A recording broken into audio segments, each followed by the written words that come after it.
what is prompting? What does that mean? It's actually, I don't think it's that easy to answer. And basically, it's just communication. You're just using English to tell the AI what you want to do or how you want it to behave. So we're kind of in this bubble of early adopters with AI technology. We like to do deep dives into all what's coming out every day. A lot of people either have heard of it or maybe don't know what it is. And I'd say that until ChatGPT came out, we're all used to using Google. We go to Google, we search anything we want. We're trying to find, information. That's and today in large part people are still using Google. Break it down a little bit for us. Like, I go to a Google search. I'm not putting a Google search in ChatGPT. What's the difference between entering a few keywords into a Google bar versus really working with ChatGPT or an AI to prompt the output that I want? Yeah, I think the key component is what you just said a few seconds before, the keywords. And the keywords Okay. specialty in here because in Google search, you're obviously using the keywords and you're trying to trigger the search engine to give you some relevant information to those keywords. So it's gonna just go search the web for those keywords and just gonna try give you most relevant stuff to those keywords. But in prompting, you give instructions and you just stating the goal, you stating the task or what's gonna happen and how should it happen. And then AI is supposed to do something or produce something for you. But if you order, for example, if you wanna search the web, you can do it with ChatGPT, but it's not still not the same. I mean, it will be easier. I think it will be way easier to just Google it if you wanna Google. Because if you try to order ChatGPT to Google something for you by saying it like you would in the Google, then that's not going to work because you need a prompt. You need to lay out the Mm. instructions like what you need for what you need, preferably, and for who you need, maybe like, target audience objectives and stuff like that. Helps to understand your case, what you want to achieve, and then give you the better stuff. But still, I wouldn't recommend searching Google through ChatGPT and just do it yourself. Or you can use Perplexity. I would recommend that. Okay. They added new features recently that make the search with AI actually work together. So you're still using it like Google search, but it's getting that AI juices working and helping you to find the search more relevant to what you want to do. Yeah, I've heard of Perplexity. Haven't gotten to play around with it yet, but it does seem like that's the next evolution in Google searching, shall we say. Google Definitely. searching infused with AI. So, what can ChatGPT do that, let's say, a simple Google search or even a Perplexity search won't be able to do the same? Well, I'm not sure what is the top level feature now of Perplexity and how far it can go with the AI stuff because I didn't really use it that much. I just heard about it. I didn't play that one time and that was basically it.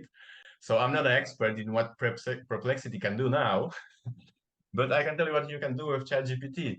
And well, it might be obvious for some people that are more experienced, but yeah, you can make copywriting, you can make data analysis, you can make, all type of analyze my way of thinking or optimize my writing or check for grammar errors or whatever punctuation type of stuff. You can all do it and basically way more. It's basically it stops where your imagination stops. And with what we actually want to introduce today, you can just pop ideas off your head and put it in the prompt factory and have it AI do whatever you want without thinking too much about this whole structure and stuff. Okay, that sounds interesting because as I'm learning more and more, I'm learning how involved prompting is. And sometimes I've spent, 20, 30 minutes just building a prompt to then get an answer out of ChatGPT. So you're talking about something else that helps you with prompting. Tell us a little more about that. Yeah, that was the initial idea to, trim the prompt writing and optimization process because it was very tedious for me every time at the beginning of our agency's libraries. when we started working with some AI projects, every time I had to make some prompts. It's just very tedious, taking so many hours. First need to make a plan for all the things this prompt need to do. PFA does that for you automatically. It even expands your idea and propose some different angles. It's not every time very awesome and great and shocking and stuff. Sometimes it is, but I don't want to make the expectations so high, because sometimes it's just going a little crazy, because all AIs have tendencies to do that, to hallucinate. And it's still on top of ChatGPT 4, so it's still gonna act the same like or the GPT's 4. It's just different version, different prompt implement into that, but it's still the same model. So that's why it might hallucinate. But coming back to the thread, PFA is just making your idea into a full-fledged prompt. And my standpoint, when I'm making a project now, I'm just brainstorming with PFA. And at the end, it gives me a prompt. And it lasts, I don't know, 15 minutes or even less, maybe sometimes. It depends on how much I want to iterate it. Because best working with it is actually when you give some feedback, and you should really know what you want to do. Like in the first iteration, you can just say whatever, and then it will brainstorm, it will give you some ideas. But after the first prompt, you need to give it some thought, maybe try run it somewhere, make a GPT out of it, and just try run it and see what outputs are. It's like, basic testing of the prompt. And then you can, for example, do kind of debugging with PFA, because when you go out of the PFA and test the prompt it produced, and then you probably have some thoughts around the output that your new GPT just produced. And then you can go with these thoughts and then say PFA, the output of this prompt was this, and this, and I didn't like something, like I didn't like this, and this. It should be like this. And then if you give that to PFA, it should iterate your prompt and make it more expanded. I will also showcase a few commands that can make, for example, the markdown more advanced, because sometimes it just goes off right from the bat with the awesome markdown formatting, but sometimes it still go basic. So you need to say like, I want this markdown formatting to be as advanced as possible, or something like that.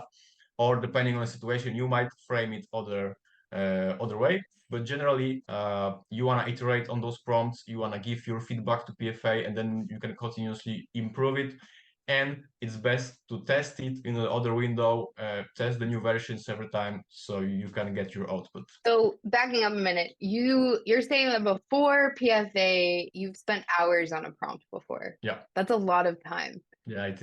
Yeah, I know. It was a lot of going back and forth, actually, because it's, if you do it without AI, it's just, I don't even want to talk about how long it takes. But but yeah, I was using normal actually, and it was very, much of trial and error, going back and forth with it, because it didn't understand what I want to do, like what's the context. And PFA just is designed to do it all for you. So you just give it idea, and then you just give it the feedback how it went when you run the prompt somewhere, and give the feedback, and iterating, and it should always give you the right path to go for more improvement. Yeah, I'd say for those of us that have at least some experience with ChatGPT, this iteration process is inevitable. If you want high quality result, it's not enough just to put in a good prompt.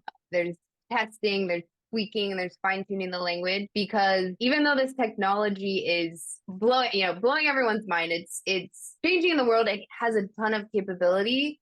There's still a lot of room for improvement. It's far from perfect, and so this iteration has been a part of my own prompting adventure, shall we say?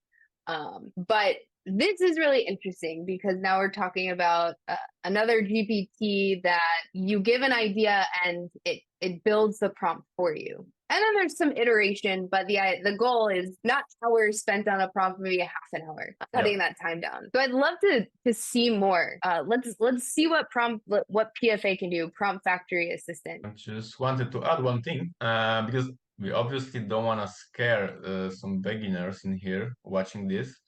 So I just want to point out that while iteration is advised to engage in, though if you are just starting out with ChatGPT, and you want to get your little grasp on prompting, or just, give it a shot, give it a try. You can just say your idea to the PFA and it will give you the prompt in the first or two messages. Sometimes you just first take the context and then you need to continue to have the prompt, but you don't really need to know any about this to have the prompt in first iteration, and you can just run it and it will probably work.